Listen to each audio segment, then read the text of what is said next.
There are 7 characters in the Jujutsu Kaisen world that perfectly represent the 7 deadly sins. Starting with the sin of pride. Considered the worst sin of all, pride is defined as an excessive love of one's own excellence. A person thinks more of oneself than he has to. The character that perfectly represents this sin is none other than Satoru Gojo. It was literally stated that when Gojo was born, he burst onto the scene, and that his birth shifted the whole Jujutsu Kaisen world. Due to his gifts that gave him a big edge over his peers, Satoru Gojo was seen as the strongest character in the Jujutsu world. Only his best friend was able to keep up with him, but not long after, Gojo remained the only one at the top for years to come. So naturally you would say that Gojo would develop a god complex, right? And that's exactly what happened. Gojo became nonchalant, overconfident when it came to his abilities, and of course very prideful. Gojo would never be shy about telling his opponents how he would triumph, belittling Jogo right in front of him and telling his student Yuji Itadori how he would win against the king of curses. 先生とどっちが強い？そうだね。力のすべてを取り戻したスクナならちょっとしんどいかな。負けちゃう？勝つさ。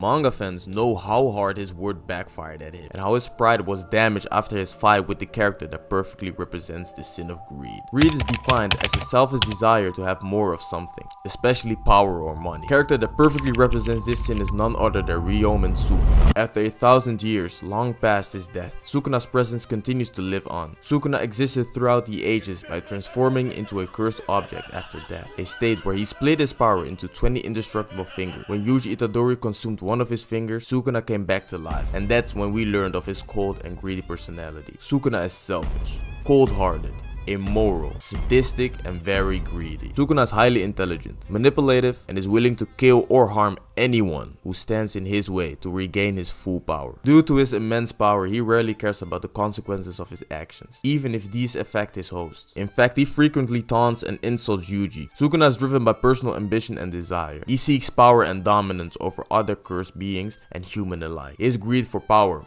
is one of the driving forces behind his actions, similar to the driving force behind the character that perfectly represents this sin, lust. Lust is defined as a disordinate desire for or inordinate enjoyment of sexual pleasure. The character that perfectly represents this sin is none other than Mei Mei. Mei Mei is a grade 1 jujutsu sorcerer who works independently and only in exchange for money. The value of money is the most important thing to her. She considers herself to always be on the side of money and doesn't get out of bed for free. This may sound like greed, which it is, but Mei Mei is a wealthy woman, a woman without financial concern. Politics don't matter to Mei Mei as long as she gets paid for being a sorcerer. Money is all she thinks and cares about. On the cover of Jujutsu Kaisen's 12th volume, Mei Mei was drawn naked with money in her mouth. This sounds far-fetched, but Mei Mei might have a psychological relation with money. While this relation might seem crazy, it is by far not as crazy as the character that perfectly represents the sin Gluttony. Gluttony is defined as overconsumption of anything to the point of waste. The character that perfectly represents this sin is none other than Jiro Awasaka. Jiro Awasaka is evil, selfish, and a vindictive old man who desires to live according to his own rules. Awasaka believed it was his job to kill people and his duty to understand the human body. In order to do so, Awasaka didn't kill his victims cleanly.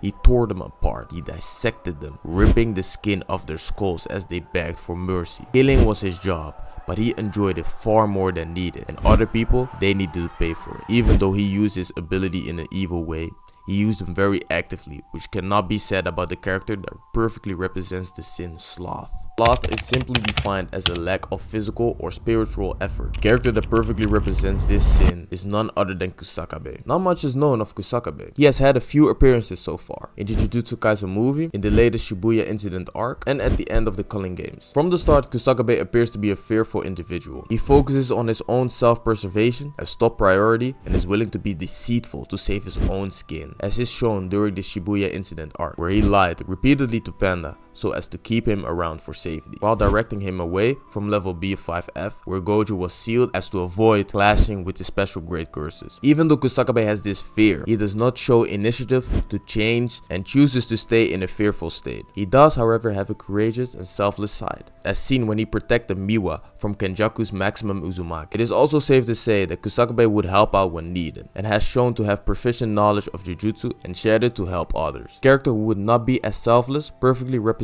the sin envy.